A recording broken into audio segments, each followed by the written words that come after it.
Hello दोस्तों, कैसे हैं आप लोग। बचपन में एक कहानी सुना करता था मैं, और आप भी सुने होंगे। कौवा कान लेकर भाग गया। किसके पीछे भागोगे? तो कौवा के पीछे भागेंगे, कान नहीं देखेंगे। क्यों? क्योंकि उतना दिमाग ही नहीं है। आज वही हो रहा है। आज ये बोला जा रहा है कि वो व्यक्ति महान है, वो व्यक्ति महान है, और हम उसकी महानता का बखान करने में लगे हुए हैं। हम ये जानने में नहीं लगे हुए कि आखिर वो कर क्या रहा है। कल से लेकर आज तक 2 घोषणा पत्र जारी हुआ है, एक आरजेडी द्वारा और एक बीजेपी द्वारा। और जदयू ने बोला है कि भैया हम संकल्प पत्र के साथ ही चलेंगे, यानी भाजपा के जो घोषणा पत्र है उसके साथ चलेंगे। तो चलिए ठीक है, आप साथ चल रहे हैं तो चलिए। लेकिन सबसे बड़ा जो मुद्दा है वो अभी होना चाहिए बेरोजगारी का, गरीबी का, किसानों का। लेकिन वो मुद्दा नहीं है हमारे देश में, वो मुद्दा है ही नहीं। हमारे देश में जो मुद्दा बन गया है ना, जिसको हम लोग अनायास ही मुद्दा बनाए हुए हैं, और वो मुद्दा बन गया है कि भैया कुछ ऐसा हो गया है वैश्विक स्तर पर कि हम विश्व नेता बन गए हैं। जबकि हमारे यहाँ रियल पूछा जाए ना तो गरीबी और आय असमानता यानी इनकम, वो है जो घटते चला जा रहा है। गरीब और अमीरों के बीच जो खाई है वो बढ़ते चली जा रही है। युवा रोजगार के लिए सड़क पर मार खाता हुआ दिख रहा है। और सबसे बड़ी बात क्या है पता है? एग्जाम तो होता है लेकिन प्रश्न पत्र पहले ही किसी के पास पहुंचा होता है और फिर बाद में रद्द किया जाता है और वाहवाही लूटा जाता है। बस यही हो रहा है। युवा अपनी आवाज खुद नहीं बन रहे। अगर हम अपनी आवाज बन रहे हैं तो आपको क्या लगता है भारत में युवा आबादी 50% से ऊपर है, और बिहार में तो आप देखिए 53-54% के आसपास है। लेकिन यह आबादी कर क्या रहा है? तो यह आबादी जो है गुणगान करने में लगा हुआ है, राम राम करने में लगा हुआ है। सही है, भगवान का नाम लेना कहीं से भी गलत नहीं है, लेकिन उसका सार्थक मतलब निकालिए, निरर्थक मतलब मत निकालिए। राम जिनको हम भगवान के रूप में पूजते हैं वो हमारे लिए श्री हैं, क्योंकि हमारे लिए आदरणीय है, इसलिए हम श्री राम कहते हैं। लेकिन श्री राम का नाम लेकर हम किसी पर अत्याचार नहीं करते हैं, किसी पर बंदूक नहीं तानते हैं, किसी का अभद्र नहीं बोलते हैं। श्री राम का मतलब विनम्रता से है। श्री राम का मतलब अपनी प्रजा की देखरेख से है। श्री राम का मतलब असत्य पर सत्य की विजय से है। श्री राम का मतलब खुद में शालीनता से है। लेकिन क्या हम ये अपना रहे हैं? नहीं अपना रहे। आजकल देखिएगा एकदम बाइक पे बांध लेंगे, जय श्री राम का नारा लगाते हुए बढ़ेंगे, और ऐसे लहरिया कट मारेंगे कि आगे जाकर एक्सीडेंट होगा, गिरेंगे, मरेंगे, और उसके बाद बर्बाद कौन होगा? तो परिवार होगा। उसका क्या हुआ? अगर उनको हताहत हुआ, पैर हाथ को टूटा, तब भी परेशान कौन होगा? परिवार होगा। क्या कोई पीछे आपके खड़ा है क्या? तो धर्म और जाति आपको आगे नहीं बढ़ा सकता है। आपको सिर्फ दे सकता है तो वह है आंसू। आपको जो आगे बढ़ा सकता है वो है आपका विकास, आपका रोजगार। लेकिन क्या हम रोजगार के पीछे भाग रहे हैं? तो नहीं पीछे भाग रहे भैया। हमको रोजगार से मतलब नहीं है। कोई हमको झंडा दे दो, कोई हमको दारू दे दो, कोई हमको ताड़ी दे दो, कोई हमको खड़ा कर दो, कहीं 500 रुपया दे दो, कहीं वोट वहीं पर जाके दे देंगे, क्योंकि भाई इसके लिए हमको इतना मिल रहा है। एक दिन मिल रहा है, 5 साल क्या होगा? कोई पूछने वाला नहीं है, कोई पूछने वाला नहीं है। मैं किसी सरकार का बुराई नहीं कर रहा हूं, मुझे किसी सरकार से मतलब नहीं है। मुझे मतलब है कि हमारा देश आगे बढ़े, और इसके लिए सरकार को जो भूमिका दिया गया है वो भूमिका सरकार करे, चाहे वो राज्य के स्तर पर हो चाहे केंद्र के स्तर पर हो। हास्यास्पद बात क्या है पता है? एक बात दिखाता हूं, देखिएगा और बताइएगा।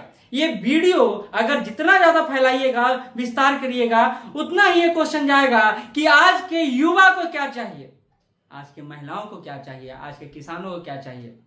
तो क्या चाहिए? तो देखिए क्या चाहिए। चलिए आप बारी बारी से आते हैं, हम लोग धीरे धीरे सबको देख लेते हैं। पहले आते हैं यहां पर, ये है हमारा संकल्प पत्र ही नीतीश जी का घोषणा पत्र होगा, यह चर्चा चल रहा है। तो हमारे बीजेपी का संकल्प पत्र क्या है उसको भी देख लेते हैं, घोषणा पत्र क्या है उसको भी देख लेते हैं, उसमें किस किस बारे में चर्चा किया गया उसके बारे में जान लेते हैं। चलिए बीजेपी का घोषणा पत्र देख लेते हैं, मैनिफेस्टो देख लेते हैं जो उन्होंने जारी किया है। क्या कहता है यह मैनिफेस्टो? क्या खास है इसमें? क्या हमारे लिए कुछ खास है? क्या युवाओं के लिए कुछ खास है? तो पीएम मोदी जी ने जारी किया है मैनिफेस्टो, और आपको पता है कि बाबा अम्बेडकर के संदर्भ में यह मैनिफेस्टो जारी किया गया है। और इस मैनिफेस्टो को जारी करते हुए आपको 3 विभूतियां दिख रहे होंगे। क्या कहता है मैनिफेस्टो? देख लीजिए।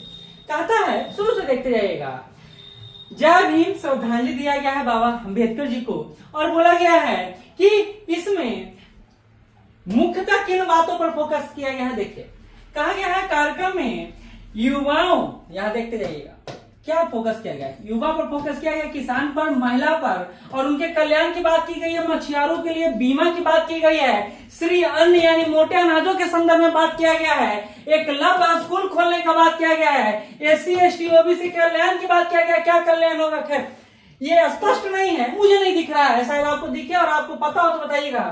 साथ ही वन नेशन वन इलेक्शन कराने की बात की जा रही है। आप यहाँ पर देखिएगा, अगर आंख नहीं खोले तब भी हमको वन नेशन वन इलेक्शन कराने की बात की जा रही है, रामायण उत्सव मनाने की बात की जा रही है, अयोध्या के और विकास करने की बात की जा रही है, भ्रष्टाचार के खिलाफ कार्रवाई करने की बात की जा रही है और अगर वो सभी पर हो तो ज्यादा अच्छा है। As a citizen of India मुझे ये शिकायत है कि मैं कहाँ हूँ, मैं क्या यहाँ हूँ, क्या मैं यहाँ हूँ, क्या मैं यहाँ हूँ, मैं कहाँ हूँ।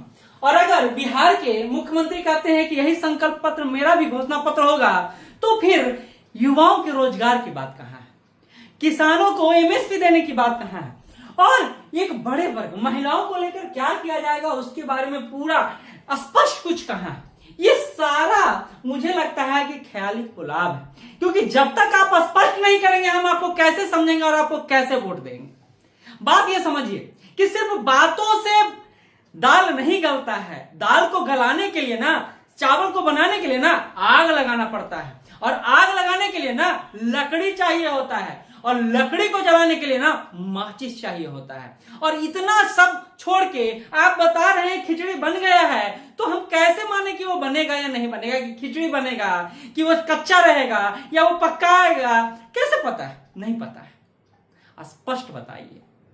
अब भारत का ना युवा आपसे सच सुनना चाहता है, सच बोलवाना चाहता है और वोट आपको देना चाहता है। हमारे प्रधानमंत्री ऐसे ही हो यह हम मानते हैं, लेकिन अपनी बातों पर अडिग हो। मोदी जी का वादा क्या है, मोदी जी का वादा क्या वो वादा कर रहे हैं, क्या वो बता रहे हैं, अगर आप हमको स्पष्ट रूप से बता देंगे तो ज्यादा अच्छा होगा। ये स्पष्टता चाहिए हमको। मैं नहीं कहता हूं कि इस पार्टी का आप समर्थन करें, मैं नहीं कहता हूं इस पार्टी को वोट करें, लेकिन कुछ ऐसा करें, कुछ ऐसा दें हमको कि हम खुश हो जाए। क्या दें, तो यहाँ पर कुछ बातें दिया हुआ है जिसको शायद हमारे मुख्यमंत्री जी को भी देखना चाहिए। सिरे से खारिज करके ये नहीं बोल सकते कि नौकरी के बदले वो क्या ले रहे थे, तो भैया अभी कुछ महीनों पहले भी वही दे रहे थे, आप दोनों मिलकर दे रहे थे, तो क्या ले रहे थे आप भी बताइए, आप भी कुछ ले रहे होंगे शायद। अगर नहीं ले रहे हैं तो बहुत अच्छी बात है, अगर विकास की बात कर रहे हैं, रोजगार की बात कर रहे हैं तो बहुत अच्छी बात है। लेकिन ये कह रहे हैं देश में 1 करोड़ से ज्यादा नौकरी का वादा कर रहे हैं। अगर देश में 1 करोड़ नौकरी का वादा कर रहे हैं तो आप 2 करोड़ का करें, आप 3 करोड़ का करें, 4 करोड़ का करें, भाई आपके पास क्या कमी है, पूरा सिस्टम आपके पास है। ये करें गरीब महिलाओं को 1 लाख रुपए की मदद करेंगे, अरे भाई आप कह दें कि गरीब महिलाओं को हम लोग पेंशन देंगे, कुछ देंगे, कुछ आपके पास ऐसा स्पष्टीकरण हो तो ज्यादा मजा आएगा, क्योंकि वोट हमको आपको करना है, लेकिन क्यों करना है ये हमको पता नहीं चल रहा है। और अगर नहीं पता चल रहा है तो फिर तो बड़ा समस्या हो जाएगा। कह रहे हैं कि 200 यूनिट बिजली फ्री देंगे और 200 यूनिट बिजली फ्री देंगे, तो ये तो बात दिल्ली मॉडल के संदर्भ में भी बोला जाता है। दिल्ली में भी एक पहले से चल रहा है, कई अन्य राज्य भी इसको स्वीकार कर रहे हैं, आपके ही कई राज्य इसको स्वीकार कर रहे हैं। तो आप बोलिए ना कुछ ऐसा, कहिए ना कि 500 रुपये रसोई गैस कर देंगे। जो आप रसोई गैस को माथा पर लेकर जो तांडव करते थे उसको फिर से कहिए ना कि भाई हम कर देंगे। कहिए ना कि अग्निवीर योजना को लेकर जो खामियां है उसको दूर कर देंगे। कहीं ना आपकी 10 फसलों का MSP तय कर देंगे, जिसको लेकर किसान हमेशा दिल्ली घेरने के लिए आगे बढ़ते हैं। वो घेरना नहीं चाहते हैं, अपनी मांगों को आपको रखना चाहते, तो आप बताइए नहीं कर देंगे। आप कहीं ना पुरानी पेंशन स्कीम रख दें, चालू कर देंगे, अरे पुराना ना चालू कीजिए, कुछ नया चालू कीजिए, कुछ नया लेकर आइए, क्योंकि हमको आपसे उम्मीद है, क्योंकि आप हमारे ऐसे प्रधानमंत्री जिनको देखकर हम ऊर्जावान होते हैं। लेकिन ये ऊर्जा नकारात्मक नहीं होनी चाहिए, सकारात्मक होनी चाहिए। अर्धसैनिक बलों को शहीद का दर्जा दिया जाएगा तो जैसा ही है ना, देश के सैनिक बॉर्डर पर लड़ रहे हैं, अपने बच्चों को छोड़कर, अपने घर द्वार को छोड़कर अपने देश की रक्षा करें, तो उनके लिए तो कुछ करिए ना। अगर नहीं कर सकते तो कुछ नया कीजिए ना, कहां रोक रहा हूं कि यही कीजिए। ये तो एक मैनिफेस्टो है, ये तो एक घोषणा पत्र है जो आरजेडी जारी कर रही है, कांग्रेस जारी कर रही है। आप भी कुछ उसमें अपना ऐड ऑन कीजिए, आप कुछ नया हमको दिखाइए ना, क्योंकि हमको आपसे ज्यादा उम्मीद है। और अगर नहीं दिखा सकते हैं तो न्यूजीलैंड की प्रधानमंत्री ने यह बोलकर अपने पद को छोड़ दिया कि मेरे पास कुछ नया करने लायक नहीं है, मैं अब इस पद पर नहीं रहूंगी, तो शायद आप भी ऐसा कह सकते हैं अगर आपके पास कुछ नया नहीं है तो। और मुझे लगता है कि हमारे प्रधानमंत्री के पास बहुत कुछ नया है, बस डेडिकेशन चाहिए, हिम्मत चाहिए आगे बढ़कर ये बोलने के लिए। झूठ नहीं, सच सुनना चाहते हैं हम, सभी लोग सुनना चाहते हैं सच, क्योंकि आपको हम बहुत बहुत बहुत प्यार करते हैं। लेकिन जानते ना, जिस प्यार में गहराई ज्यादा होता है उसी प्यार में नफरत भी उतना ज्यादा होता है। तो हम आपसे नफरत नहीं करना चाहते, हम चाहते हैं कि कुछ ऐसा वादा करें, रोजगार का वादा करें, जाति धर्म से ऊपर विकास का वादा करें, और वो वादा दिखना चाहिए। आप भ्रष्टाचार मुक्त भारत की बात करते हैं, लेकिन वो भ्रष्टाचारी जब किसी और दल में शामिल हो जाते हैं तो वो करप्ट नहीं रहते हैं। ये थ्योरी अभी तक समझ में नहीं आया, कैसे किसी साइंटिस्ट ने इस पर रिसर्च करके कोई सिद्धांत नहीं दिया, मुझे नहीं पता चलता है। अगर आपको पता चलता है तो आप हमको बताइए। देश आप पर ना विश्वास करना चाहता है, आपके साथ आगे बढ़ना चाहता है, और ये 10 साल क्यों, हम 50 साल तक आपके साथ बढ़ना चाहते हैं, लेकिन ईमानदारी के साथ, भरोसे के साथ, विश्वास के साथ। अगर आप एग्री करते हैं तो इस वीडियो को वहां तक ले जाइए जहां तक हमारी मांगों को सुना जाए। रोजगार चाहिए, नहीं तो ये हुआ, अगर ऊर्जा से निर्माण कर सकता है तो नष्ट भी कर सकता है, किसी को हटा भी सकता है। इस बात का ध्यान रखें।